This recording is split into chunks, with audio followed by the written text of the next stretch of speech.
Hello friends, welcome to S Y academy. Friends, आज इस video में हम एनालिसिस कर रहे हैं और साथ साथ में थोड़े से सॉल्यूशंस भी देख रहे हैं यूपीएससी 2024 मेंस का जो हिस्ट्री ऑप्शनल का पेपर आया था आपकी उसकी। इस वीडियो में दोस्तों मैं only ancient India eventually medieval world और मॉडर्न भी ख़त्म कर लेंगे।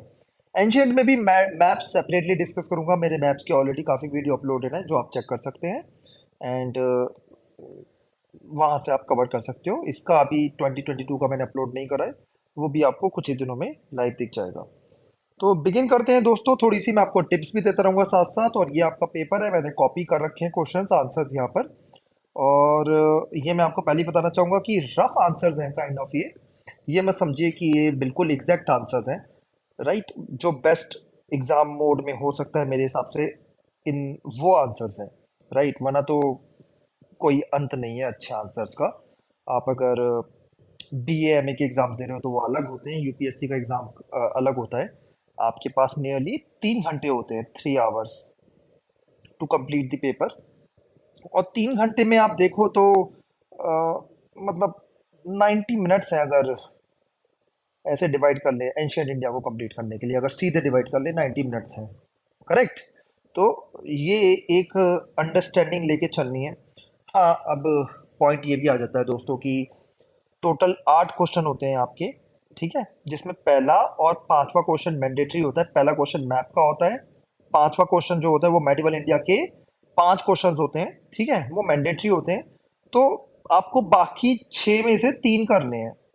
अब ये 3 में से 2 आप मेडिवल में पिक कर सकते हो, एक जो है वो एंशियंट में पिक कर सकते हो, करेक्ट।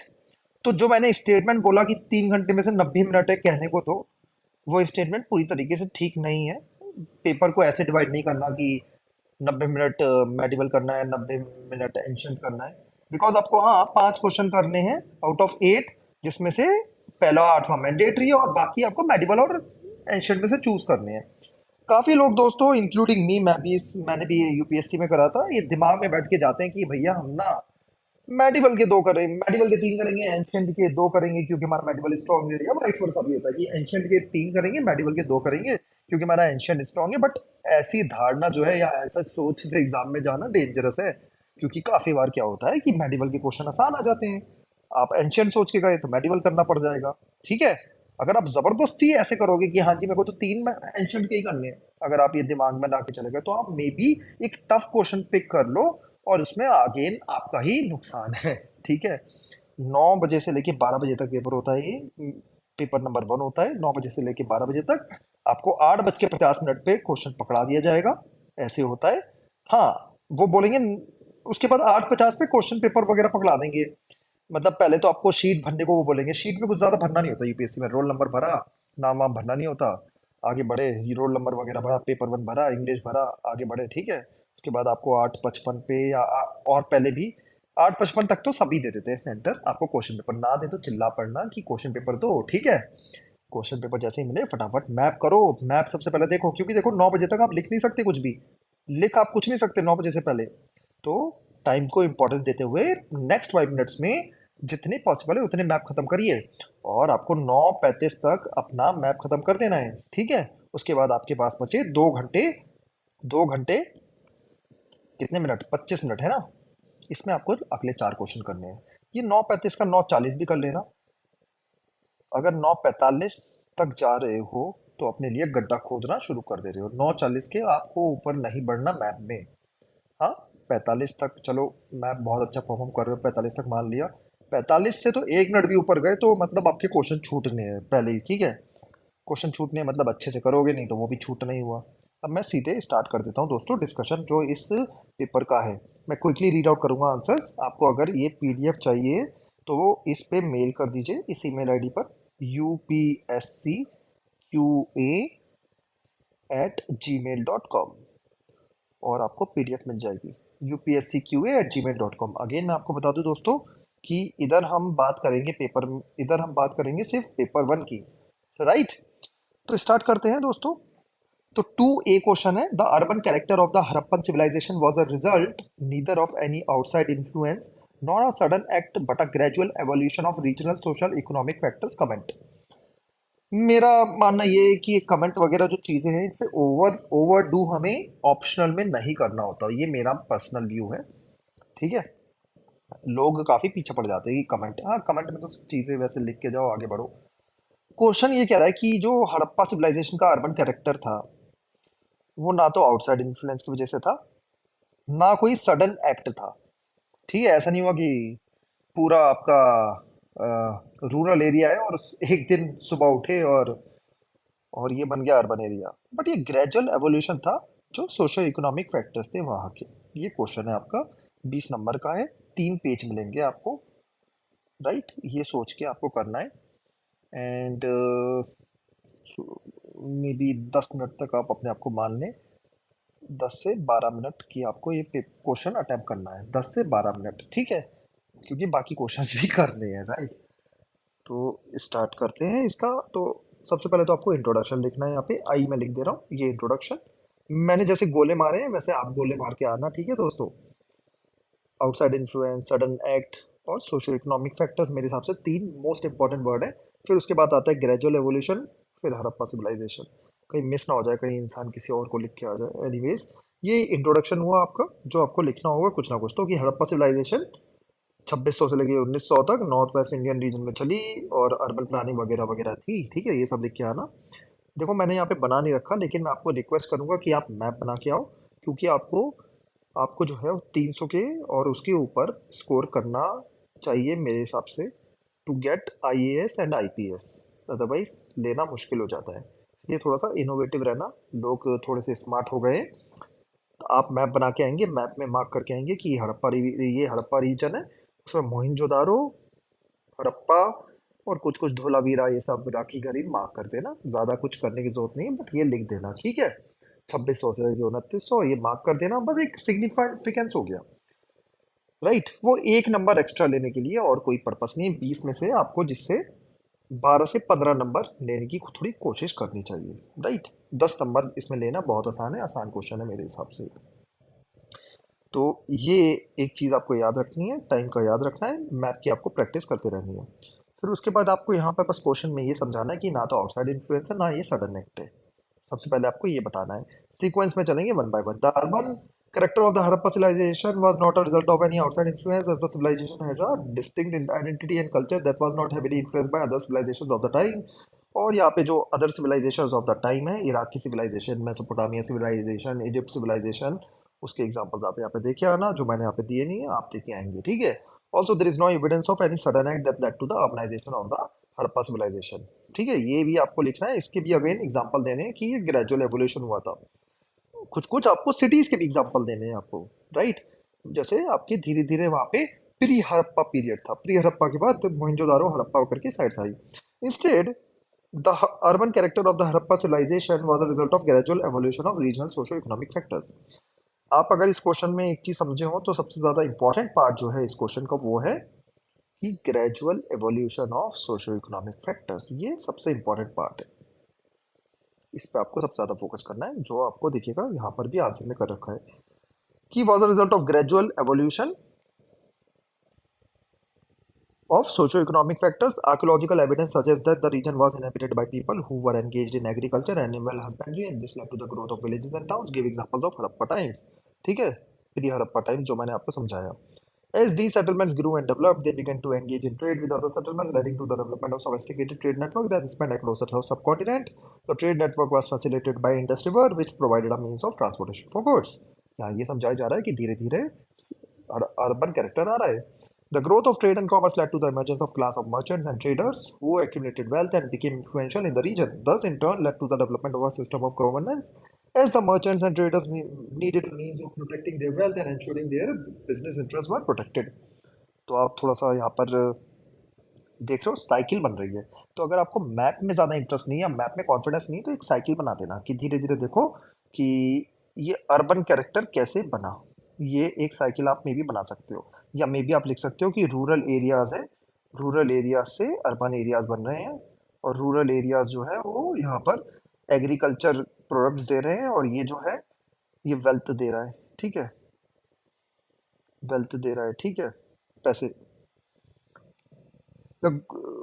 तो over time, the governance system became more centralized and urban centers emerged as the center of political and economic power. These urban centers were characterized by impressed urban planning with well-planned streets, ये वो वगैरह वगैरह. ये आपका answer हो गया. In conclusion, the urban character of the Harappan civilization was not a result of any outside influence or sudden act, but a gradual evolution of regional socio-economic factors, including agriculture, animal husbandry, trade, commerce, and governance. तो introduction, main body, conclusion, ये आपका एक rough answer हो गया और 3 पेजों में आपको लिख के आना है. ध्यान देना, 10 से 12 मिनट है. एक्सपर्ट मत बनना. ये क्वेश्चन में आपके पास बहुत सारे पॉइंट्स होंगे. फंसना मत कि करते ही रहे. ठीक है, आगे चलते हैं हम इसके साथ ही. और मैं भी जल्दी जल्दी आगे बढ़ रहा हूँ क्योंकि in the interest of time. Foreign accounts as a source of ancient history may have some advantages but also have a few shortcomings. Citing appropriate examples, examining the fact. तो फॉरेन अकाउंट जो है वो काफ़ी advantage थे लेकिन उनमें shortcomings भी थी. ये आपको लिखना है और बड़े इजीली डिवाइड कर सकते हो. इंट्रोडक्शन, एडवांटेजेस, शॉर्टकमिंग्स, कंक्लूजन, आगे बढ़ो. 15 मार्क्स का क्वेश्चन है. मैं आपको फिर से बताना चाहूंगा, अगेन यूपीएससी आपको 3 पेज देते था. इसमें 20 मार्क्स में भी 3 पेज, यहाँ पे भी 3 पेज. तो 20 वाले में आप थोड़े से 12 मिनट मतलब एक्स्ट्रा मैंने बोला ना, बस आपको 30 से 35 मिनट लगाने चाहिए हर टोटल. आपको एक क्वेश्चन में, एक क्वेश्चन मतलब 2 क्वेश्चन में, टू टू टू के 3 पार्ट है, ए बी सी. इसमें टोटल मिला के आपको 30 से 35 मिनट लगाने हैं आपको, राइट. 30 से 35 क्यों बोलो, मेरा समझाना जरूरी है. कई क्वेश्चन करें. फिफ्थ क्वेश्चन जो है उसके 5 क्वेश्चन है, उसको 30 मिनट में करना ऑलमोस्ट नामुमकिन है. अगर करके आओगे तो क्वालिटी डिक्रीज हो जाएगी. इसलिए मैं कह रहा हूँ कि 30 से 35 मिनट आपको बाकी क्वेश्चंस में लगाने पड़ेंगे. तो मैप आपका 35 मिनट का हो गया. बाकी ये जो 2 3 4 लेट से 3 क्वेश्चन आप करके आए, या मैं 2 3 6 लिख देता हूँ जो रियल एग्जाम्पल हो गए. ये अगर आपने 30 मिनट में करा, ये आपने 30 मिनट में करा, ये आपने 30 मिनट में करा, ये 35 मिनट में करा लेट से, तो आपके पास कितना हो गया, मतलब 2 घंटे 5 मिनट. वैसे आइडियलिस्टिक टाइम है, मेरे हिसाब से ये नहीं हो सकता. अगर आप इसको 35 35 35 करते हैं ऐसे, ठीक है, एक रियल सिनेरियो ले लेते हैं, तो आपको कितना टाइम हो गया, 2 घंटे 40 मिनट. ठीक है, 2 घंटे 40 मिनट हो गए. 35 35 35 35, तो आपके जो एक क्वेश्चन होगा, जो बाकी क्वेश्चन बचा होगा उसके लिए आपको 40 मिनट बचे होंगे. जो फिफ्थ क्वेश्चन होगा जिसमें आपको 5 क्वेश्चन करने हैं, तो 40 मिनट में वो वाला पेपर हो जाएगा. यहाँ देखो, यहाँ इशू क्या है ना, ये जो 30 से 35 में क्यों बोल रहा हूँ, इसमें कभी कभी हो सकता है 37 लग जाए, इसमें कभी कभी हो सकता है 40 लग जाए. तो आपको इसके लिए टाइम थोड़ा कम बच जाएगा. तो ये सब आपको सोच के पेपर एग्जाम करना होगा. थोड़े थोड़े मैं एग्जाम्पल्स आपको बताता जाऊंगा. फॉरेन, तो ये क्वेश्चन पे वापस आ जाइए. Foreign accounts of ancient India can provide valuable insights into countries history culture, but they also have shortcomings that may be taken into account when analyzing them. Here are some advantages and shortcomings. आप यहाँ पे लिख सकते हो कि foreign account जो है वो आपके चाइनीज़ हैं, वो आपकी, जिसमें ह्यूमसांग का एग्जांपल दे सकते हो. ऐसे ही आप दे सकते हो सेकंड की ग्रीक हैं, ग्रीक में ग्रीक के एग्जांपल दे देना, यूरोपियन लिख देना. ठीक है, उनके एग्जांपल लेके आगे बढ़ जाना.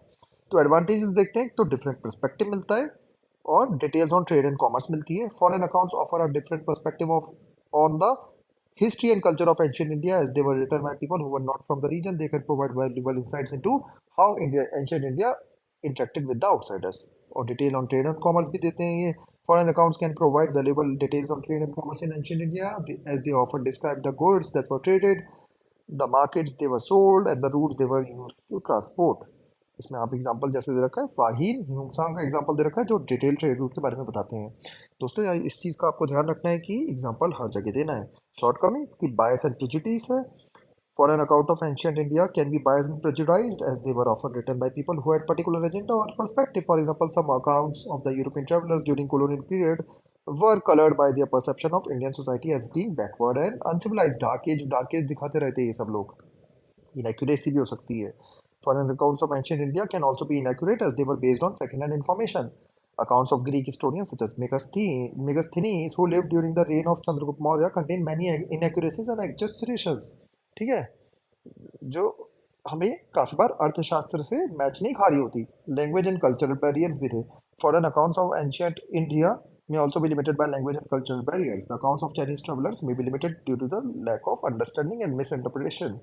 यहाँ पे इस क्वेश्चन में आपको थोड़ा सा ये भी याद रखना है कि हम एंशियंट इंडिया हिस्ट्री की बात कर रहे हैं, तो मेडिवल की ज़्यादा बातें मत करना कि अरेबियन ट्रेवलर्स वगैरह बताने बैठ जाओ. अगर यहाँ पे एंशियंट इंडिया नहीं लिखा हो तो आप मे भी मॉडर्न की भी, नहीं मॉडर्न नहीं, मेडिवल की भी बात कर सकते हो. In conclusion, while foreign accounts of ancient India provide valuable insights into countries' history and culture, they also have some limitations that must be taken into account. It is important to be aware. तो points में भी आप add और कर दो यहाँ पर कि एडवांटेजेस और क्या क्या है, हमें उनकी जैसे लैंग्वेज के बारे में पता चलता है, या कभी कभी हमारे जो अकाउंट जब लॉस्ट हो जाते हैं तो उनके बारे में हमें एंशियंट अकाउंट से काफ़ी चीज़ें पता चली हैं, राइट। और हमें हमारे इनएक्यूरेसी जो हमारे अकाउंट में होती है ना, उसमें भी मैच करने में हेल्प मिल जाता है। मतलब काफ़ी बार अर्थशास्त्र या कोई और सोर्स जो है उनमें कुछ कुछ कमियां हैं या कुछ कुछ मिस्टेक्स हैं, साइक्लिकल टाइम के बारे में बता रखा है, तो एडवांटेज ये मिल जाता है कि हम फॉरेन अकाउंट से मैच करते हैं तो हमें बेटर पर्सपेक्टिव मिल जाता है, बेटर अंडरस्टैंडिंग मिल जाती है, टाइम के बारे में बेटर क्लैरिटी मिल जाती है। ठीक है, तो ऐसे आप मे बी 5 पॉइंट लिख सकते हो यहाँ पे, शॉर्ट कमिंग में 3-4। लेकिन अभी ध्यान रखना कि टाइम स्पेंड आती है, limitations and to use a variety of sources including indigenous accounts and archaeological evidence to gain a more complete understanding of ancient India। या ध्यान रखना दोस्तों कि इंट्रोडक्शन और कंक्लूजन सॉलिड हो आपका, बॉडी आप थोड़ी सी ढीली छोड़ सकते हो, जो आपको यहाँ पर भी दिख रही होगी, मैंने काम की चीज़ें लिखी हैं, ये मत करना एग्जाम में। ठीक है, टाइम की सबसे ज़्यादा वैल्यू है, नॉलेज तो सबके पास है जो भी एग्जाम देने जा रहा है। ठीक है, ये समझ के जाना जी। हाँ, कभी कभी नुकसान भी हो जाता है ज़्यादा नॉलेज का, क्योंकि वो इंसान सोचते रह जाता है। तो ये 2C, though some ideas of the Buddhism may have had their origin in Vedic Upanishad traditions, but it was altogether new religion with its own specific principles and institutions। तो ये कह रहा है कि बुद्धिज्म में हाँ जी कुछ चीज़ें तो ऐसी थी जिनकी ओरिजिन वैदिक एंड उपनिषद ट्रेडिशंस में है, बट ये ऑल टुगेदर एक नया रिलीजन था, ये बात कर रहा है, और इस बात को डिस्कस करिए आप। ठीक है, ये क्वेश्चन है बड़ा सिंपल सा, मेरी सबसे बड़ा सिंपल क्वेश्चन पूछे हैं ये तीनों। Buddhism emerged in ancient India as a distinct religion in 6th century BC. Although it drew on some elements of the Vedic Upanishad traditions, it also introduced new principles and institutions that set it apart from distinct traditions। ठीक है, ये introduction हो गया, 6th century BC में start हुआ था, ये date लिख दी। जितना पॉसिबल हो उतनी ज़्यादा डेट्स लिख के आया करो, जितने पॉसिबल हो उतने ज़्यादा एग्जांपल्स लिख के आया करो, राइट। मैप्स, कुछ फ्लो डायग्राम, वो सब जहाँ जहाँ पॉसिबल है बना के आओ। अगेन 3 पेज मिलेंगे आपको, 15 मार्क्स का है। यहाँ पे कुछ चीज़ें रखी हैं जो ये बताती हैं कि भैया बुद्धिज्म जो है वो नया रिलीजन था ऑल टुगेदर। ठीक है, इसमें जैसे रिजेक्शन ऑफ वैदिक रिचुअल्स, तो वैद इसने अपनी अपनी वैल्यूज बताई थी, और वैदिक जो उपनिषद ट्रेडिशंस थे उनको बहुत ही कॉम्प्लेक्स बताया गया था। ठीक है, Buddha taught that the salvation could be attained through personal effort and cultivation of the moral and ethical virtues rather than performance of any ritual। Concept of karma, while the concept of karma is present in Vedic Upanishad tradition, Buddhism introduced its own interpretation of this concept। Buddhism में जो कर्मा है उसको it refers to the law of cause and effect that governs all actions and it is easily seen as a key factor in determining the individual's future rebirth। फिर middle path की बात, Buddha taught the principle of middle path, emphasizes the importance of avoiding extremes। ठीक है, principle was a departure from extreme asceticism और hedonism, जो काफ़ी बार वैदिक tradition में बात की जाती है। संघा के बारे में फिर बुद्धिज्म में होता है, जहाँ मॉन्क्स एंड नन रह सकती हैं, ये बहुत ही यूनिक इंस्टीट्यूशन था बुद्धिज्म में। Sangha provided supportive community for individuals seeking to attain enlightenment. It also played an important role in the spread of Buddhism all over the world, not just India. 4 noble truth path जो बुद्धा ने बताए थे, अष्टांगिका मार्ग उसको भी mention कर देना, जो मैंने यहाँ पे लिखा नहीं है। 4 noble truths which identify suffering as an inherent part of existence and prescribe a path towards liberation from suffering was a foundational concept in Buddhism, जिसका वैदिक उपनिषद में बिल्कुल जिक्र नहीं है। In conclusion, while Buddhism may have drawn on some elements of the Vedic Upanishad traditions, it introduced new principles and institutions that set it apart as a distinct religious tradition in rejections of visual rituals, emphasis on personal effort and ethical virtues, unique interpretation, ये वो वगैरह करके ख़त्म कर देगा। इसमें तो 2 parts जैसे आपको है, और भी जो तरीका है, आप शुरू में क्या कर सकते हो, बुद्धिज़्म और वैदिक उपनिषद ट्रेडिशन में थोड़ी सिमिलरिटी बताओ, उसके बाद सेकंड आप कह सकते हो डिफरेंसेस बताओ। याद रखना दोस्तों, जो सेकंड पार्ट है इस पे ज़्यादा ध्यान देना, ठीक है ना, कि ऑल टुगेदर नया रिलीजन था। एक और चीज़ को याद रखो, जब हम 2 पार्ट्स में क्वेश्चन को डिवाइड करते हैं, जो तो काफ़ी लोग मिस्टेक करके ये आते हैं कि 3 पेजों में ना 2 पेज तो वो फर्स्ट पार्ट ही लिख के आ जाते हैं, फिर थोड़ा सा जो होता है वो सेकंड पार्ट लिख के आते हैं, फिर कंक्लूजन लिख के आते हैं। ठीक है, कंक्लूजन कभी कभी लिख के ही नहीं आते क्योंकि जगह ही नहीं बचती पेपर में। ठीक है, ध्यान रखो कि वेल डिवाइडेड एग्जाम करके आना है आपको ये, राइट। तो इन चीज़ों को थोड़ा सा स्ट्रक्चर करो जल्दी जल्दी और लिख के आओ, प्रीवियस ईयर क्वेश्चंस करके आओ, पेपर्स अटेम्प्ट करते रहो, जिससे आपका रहे चीज़ें। अगेन 15 मार्क्स और 3 पेजेस हैं। ठीक है, आगे चलते हैं दोस्तों, ये तीसरा क्वेश्चन स्टार्ट हो गया है। और ये 20 मार्क्स का है, अगेन तीन तीन पेजेस, ठीक है। Economic achievements of the Gupta's were the culmination of a process which begin during Kushana. तो कुशाना की पीरियड में जो प्रोसेस स्टार्ट हुई, उसका जो असली अचीवमेंट या उसका जो क्लाइमैक्स रीच हुआ वो गुप्ता के टाइम पे हुआ, ये क्वेश्चन कह रहा है। इंट्रोडक्शन, कंक्लूजन और बॉडी लिख के आएंगे। इसमें मेरे हिसाब से 20 मार्क्स है, तो इसमें मैप बनाओ। और देखो हर आंसर में ट्राई करो कि डिफरेंट अप्रोच, किसी में मैप बना रहे हो, किसी में फ्लो डायग्राम बना रहे हो, है ना। और आपको लग रहा है कि ये बनाना मेरे लिए बस की नहीं है, तो 15 मार्क्स में चलो बना के बताओ, 20 में बना के एटलीस्ट आओ, राइट। तो ये चीज़ें हमें करनी है, सीधे सीधे क्वेश्चन आंसर लिख के बातें ज़्यादा बनेंगी नहीं। तो गुप्ता एम्पायर इस पीरियड में था। एक पीरियड में भी कुछ और भी मेंशन कर सकते हो, सर का भी मेंशन कर सकते हो आप, सेंचुरी भी मेंशन कर सकते हो अगर डाउट है तो। Was one of the prosperous and powerful empires in ancient India, known for its achievements in art, literature, economic and science, ठीक है। याद रखना कि यहाँ पे इकोनॉमी की बात हो रही है, तो बाकी चीज़ों के बारे में ज़्यादा बताना भी नहीं है। However, the economic success of the Guptas was not a sudden occurrence, but the result of a long process that began during the Kushana period. Kushana period mention कर दिया, जहाँ जहाँ पॉसिबल हो पीरियड मेंशन करके आओ। आपको doubt जहाँ पर है वहाँ मेंशन मत करके आओ, लेकिन पढ़ाई ऐसे करो। देखो लिमिटेड तो पीरियड है, ठीक है, टू बी ऑनेस्ट इतने ज़्यादा पीरियड नहीं है, ठीक है। अगर आपको लग रहा है तब भी नहीं है, ठीक है। तो पीरियड अच्छे से याद करो, लिख के आना है एटलीस्ट। बड़े बड़े के तो कुशाना वगैरह के ये नहीं होना चाहिए कि कुछ और ही गलत लिख के आ गए, है ना। बीसी में कुछ पीरियड लिख के आ गए, सेकंड सेंचुरी बीसी, है ना, तो वो सब नहीं। तो कुशाना डायनेस्टी एक्सपेंशनिस्ट जो सेंट्रल एशिया, चाइना, रोम से स्टार्ट हुई थी। Kushana has established a vast network of trade routes that facilitated the exchange of good ideas, culture. This led to the increase in economic activity and development of uh, urban centers जैसे तक्षशिला, मथुरा, पेशावर में बने थे, या पुरुष पर जो भी लिख के आओ, इसका एक और जो नाम है पेशावर का। During this period the Kushana introduce new technologies in agriculture and irrigation which led to the increase in food production and the growth of rural settlements. They also facilitated the launch of new currency system based on gold and silver coins which facilitated trade and commerce across different regions। अब आ गई बात Gupta dynasty की। यहाँ तक हमने Kushana dynasty की तारीफ कर दी। The Gupta dynasty, which emerged after the decline of Kushanas, built upon these economic foundations and took them to new heights. The Gupta continued the Kushana policy of promoting trade and commerce, expanded the trade routes to not just Central Asia or Europe, but also Southeast Asia and Mediterranean. They also introduced new technologies in agriculture, such as the use of iron plows and the cultivation of new crops like sugarcane, which led to the increase in agriculture productivity and growth of settlements. Guptas also introduced a new monetary system based on gold coins known as Suvarna, which became the standard currency for trade and commerce. This led to the increase in economic activity and the growth of urban centers, including the famous city of Patliputra, और भी तो कुछ वैशाली वगैरह mention करके आ जाना।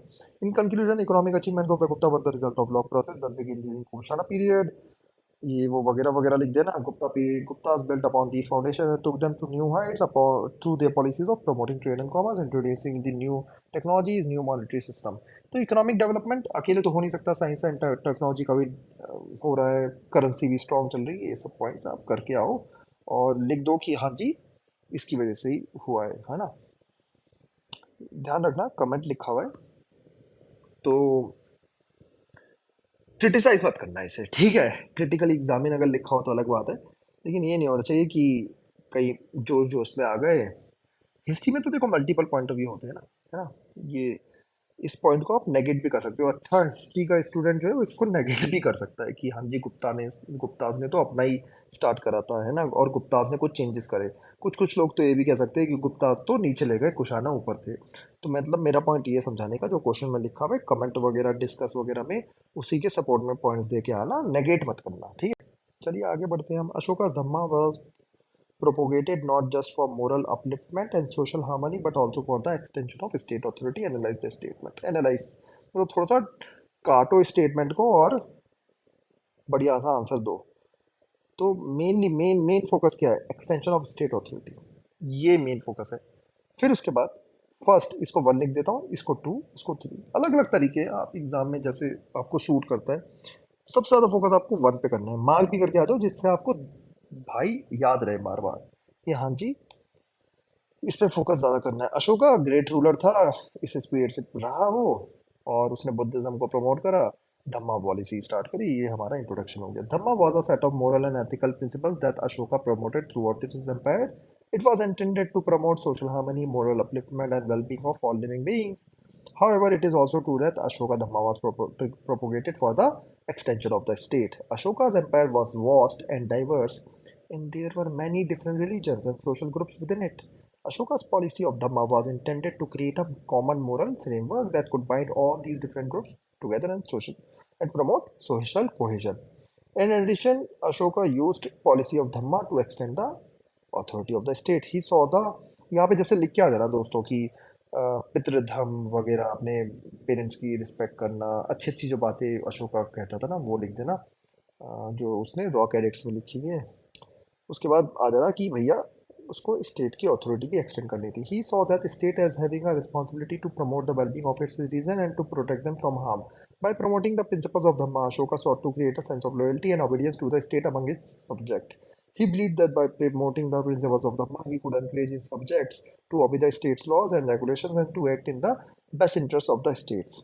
यहाँ पे जो आपको मेरे आंसर्स में दिख रहा होगा एक जो कमी है जो मैंने ज़्यादा फोकस नहीं कर रखी यहाँ पे मैं ना राइटर्स के नाम नहीं लिखे हुए तो आप राइटर्स के रोमिला थापर या और जो राइटर्स थे इस टाइम के उनको आप कोट कर सकते हो to gain further more marks ठीक है moreover Ashoka's policy of Dhamma also included the use of punishment and coercion to enforce state authority.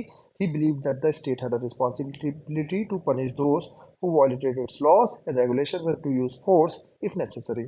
तो यहाँ पे ये समझाया गया है कि हम सोशल हार्मनी और अशोका धम्मा में देखो अब अशोका धम्मा और बुद्धिज्म को प्रमोट कर रहा है और साथ साथ लोग मार भी रहा है किल भी कर रहा है पनिश भी कर रहा है अशोका तो यहाँ पे ये दिखाना चाह रहे हैं कि स्टेट अथॉरिटी स्टेट मैनेजमेंट सबसे इंपॉर्टेंट काम था अशोका का in conclusion while Ashoka dhamma was promoted for the moral upliftment and social harmony it was also used as a means to extend the authority of the state याद रखो ये जो words लिखे हैं ना क्वेश्चन में इसको बार बार लाना है बार बार state authority state authority moral upliftment, social harmony बार बार आपके आंसर में आई है Ashoka believed that promoting a common moral framework would create a sense of loyalty and obedience among its subjects, which would in turn reinforce the authority of the state. Additionally, Ashoka used punishment and coercion to promote state authority. ठीक है ये हो गए With the help of representative examples, delineate the main differences between Nagar and Dravid style of temple architecture.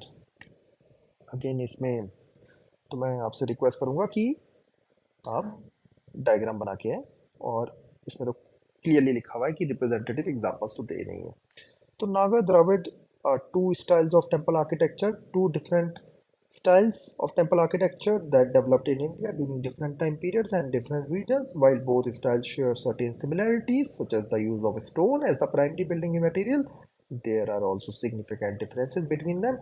Here are some of the differences between the Dravid and Nagar style of temple architecture, layout and plan.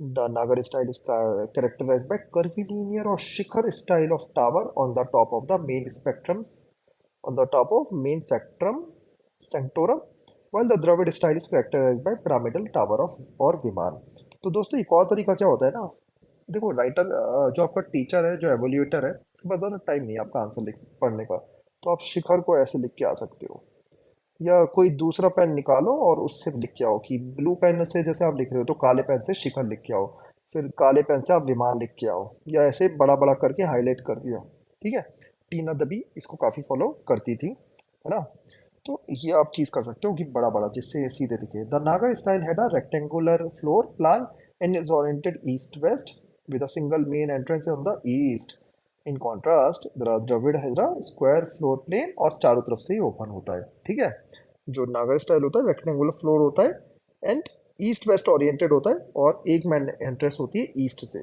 ठीक है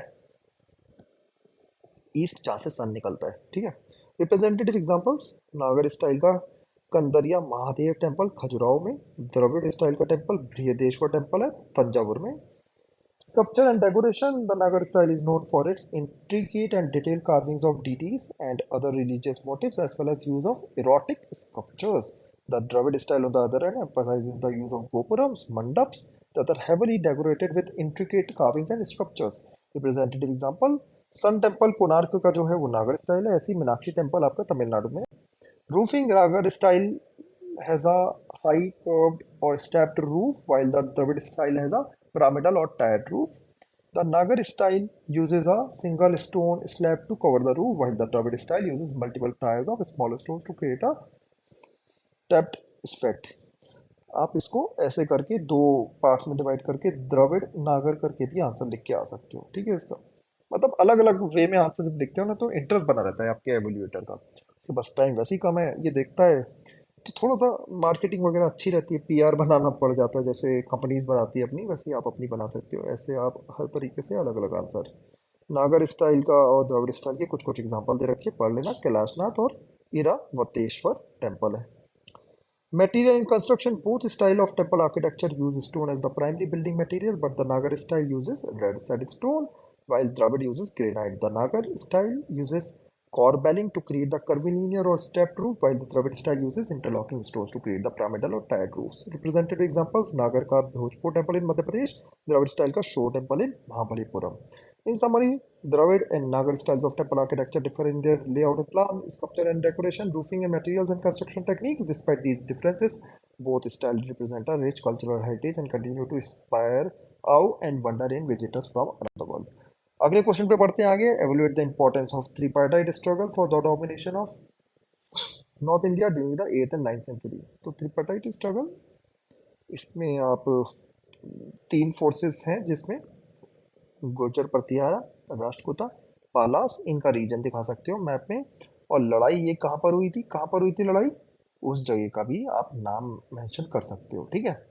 तो Tripathi struggle का importance बताते हैं आपको, start करते हैं इसमें। The tripartite struggle for the domination of north India during 8th and 9th century was a significant period in Indian history that had a profound impact on political, social and cultural development. This involved three major dynasties जो मैं आपको बता चुका हूँ। One of the major important significant outcomes, तो यहाँ पे importance बतानी है आपको, ठीक है। तो इंपॉर्टेंस पे आप ये समझा सकते हो दोस्तों कि आगे चल के इस कि ये लड़ाई का इम्पैक्ट क्या हुआ। इंपॉर्टेंस से अगर बोले तो सिंपल इस पे फोकस करना है हमें। One of the major significant outcomes of the tripartite struggle was the emergence of Gurjar Pratiharas as a dominant power in North India. They were able to expand territories and establish a strong and stable political order which lasted for several centuries. The period also saw the emergence of many great rulers such as भोजा, मिहिर भोज वगैरह, ठीक है, जिन्होंने art and architecture वगैरह पे काफ़ी काम करा। Tripartite struggle also had significant consequences for the cultural development of the region. During this period, North India witnessed a flourishing of art and literature as well as construction of many significant temples and other architectural marvels. The development of new art forms and literary genres such as Sanskrit texts, Puran, Kavyas helped in the cultural identity and lay foundation for the rich artistic and literary traditions. Furthermore, the tripartite struggle also played an important role in the spread of Hinduism and Buddhism. Palas, who were patrons of Buddhism, helped to spread the religion to other parts of India and neighboring countries such as Tibet and Southeast Asia. Meanwhile, Gurjar प्रतिहारस वगैरह ने भी और कुछ करा। उसके बाद आप कुछ कुछ पॉइंट्स लिख सकते हो कि इस स्ट्रगल की वजह से रिसोर्सेज खत्म हो गए, ठीक है, रिसोर्सेज खत्म हो गए और एक पॉलिटिकल वॉइड भी काइंड ऑफ क्रिएट हुआ, क्योंकि क्योंकि रिसोर्सेज थे ही नहीं एक्सपेंड करने के लिए, ठीक है। एक दूसरे से ही ये लड़ते रहे तो इसमें काफ़ी ज़्यादा आपके रिसोर्सेज वेस्ट हुए। ये वाला भी आप पॉइंट इसमें स्पेशली मेंशन कर सकते हो। और जो एक वॉइड क्रिएट हुआ था after the death of Harshvardhan for the seat of Kannauj, Kannauj है ना, हर्षवर्धन, वो फुलफिल भी हो पाया आफ्टर दी त्रिपार्टाइट स्ट्रगल। आपको एक और पॉइंट भी लिख देना है कि हाँ, गुर्जर प्रतिहारा जीते काफ़ी टाइम के लिए, बट वो लॉन्ग टाइम के लिए डोमिनेट नहीं करता है। ये देखो यहाँ पे छोटी मोटी उनकी डायनेस्टी आगे तक चलती रही थी, लेकिन वो लॉन्ग टाइम के लिए डोमिनेट नहीं कर पाए क्योंकि उनके रिसोर्सेज ही नहीं बचे थे, लड़ाई में ही सब लोग मर गए थे, है ना। तो ये ये कुछ पॉइंट्स आप ये और भी मेंशन कर देना अलॉन्ग विद जो मैंने पॉइंट्स मेंशन करे, और आप आगे बढ़ना इसमें, ठीक है।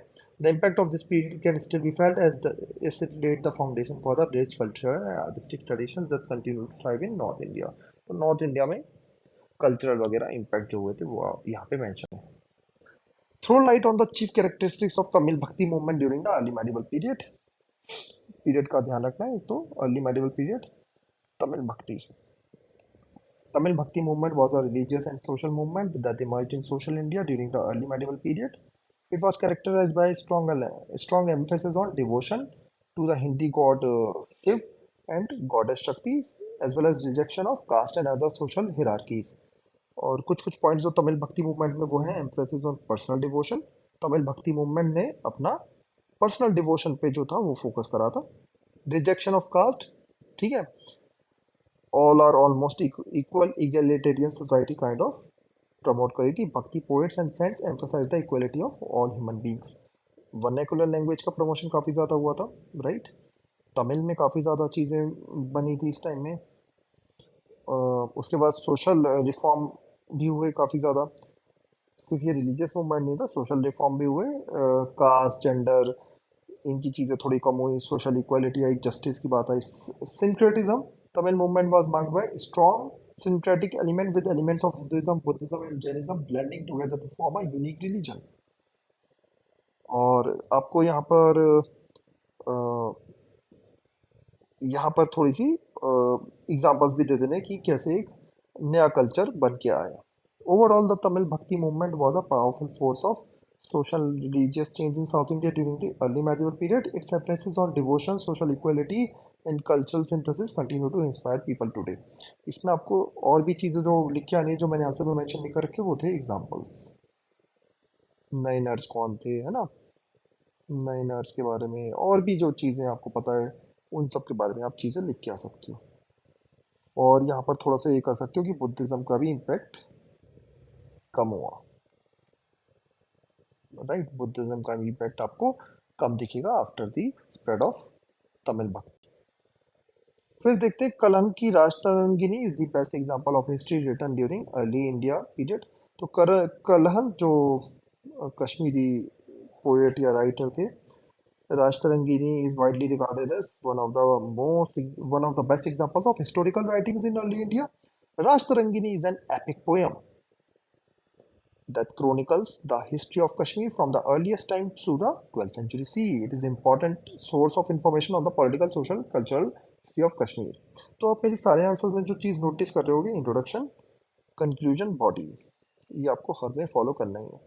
3 नंबर का क्वेश्चन होगा. कलंकित राजतरंगी जो है वो बेस्ट एग्जाम्पल है in of history writing in early India, right. तो मतलब सिंपल, इसमें कुछ ज़्यादा है नहीं, क्वेश्चन टफ है नहीं. कलंकी राजतरंगिनी के बारे में आपको बेस्ट मतलब बढ़िया बढ़िया चीज़ें बतानी है. The Rashtarangini stand out as a historical work for several reasons. First, it is written in a style that combines the historical narrative with literary elegance. याद रखो कि 1 2 3 4 5 6 करके भी आप आंसर पॉइंट्स लिख सकते हो. Kalam uses poetry and other literary devices to bring the characteristics and events of the past to life, while at the same time providing a detailed account of political and social developments. तो ये महाभारत से लेके 12वीं सदी तक की सारी history mention करती है, आप यहाँ पे मेंशन कर सकते हो. Raj Tarangini is notable for its attention to detail and accuracy. Kalan consulted a variety of sources, including earlier historians and inscription, and he took great care to verify the accuracy of the information he included in his work. As a result, Raj Tarangini is considered to be a highly reliable historical source. तो इसमें थोड़ा सा आपको ध्यान देके लिखना है कि हाँ जी भाई कैसे है. काफ़ी लोग देखो हिस्टोरियंस ये भी कहते हैं कि फर्स्ट हिस्ट्री बुक है इंडिया की, फर्स्ट हिस्ट्री बुक, क्योंकि हिस्ट्री इन्होंने सिर्फ माइथोलॉजी वगैरह नहीं करी, इन्होंने एक एक सोर्स को वेरीफाई करके चेक करके लिखा है कलन ने. ये आप यहाँ पे मेंशन कर सकते हो. Third, the Rajatarangini reflects the cultural and intellectual diversity of early India. Kalan was a scholar who was well versed in a range of disciplines, including history, literature, philosophy. His work draws on a wide range of sources and reflects the intellectual currents of his time. Fourth, Rashtarangi is an important example of the tradition of historical writing in early India. The work reflects the historical consciousness of the time and provides insights into ways in which earlier Indian scholars approached the task of recording and interpreting the past. Overall, Rashtarangini is a remarkable work of historical writing that continues to be widely read and studied even today. Its combination of literary elegance, accuracy, and cultural and intellectual diversity make it a valuable source of information on the history of early India as well as an important example of the tradition of the historical writing in India. ये आप लिखो और 3 page आपके खत्म. ठीक है. तो ये चीज़ें हो गई हमारी. ये हमने दोस्तों पूरा का पूरा एंशियंट इंडिया पढ़ लिया है 2022 के यूपीएससी हिस्ट्री ऑप्शनल पेपर 1 का. अगेन आपको अगर इसका पीडीएफ चाहिए या कोई सपोर्ट चाहिए तो आप upscqa@gmail.com पे मेरे को मेल कर सकते हो. I will be happy to guide you. That's all. Thank you and take care.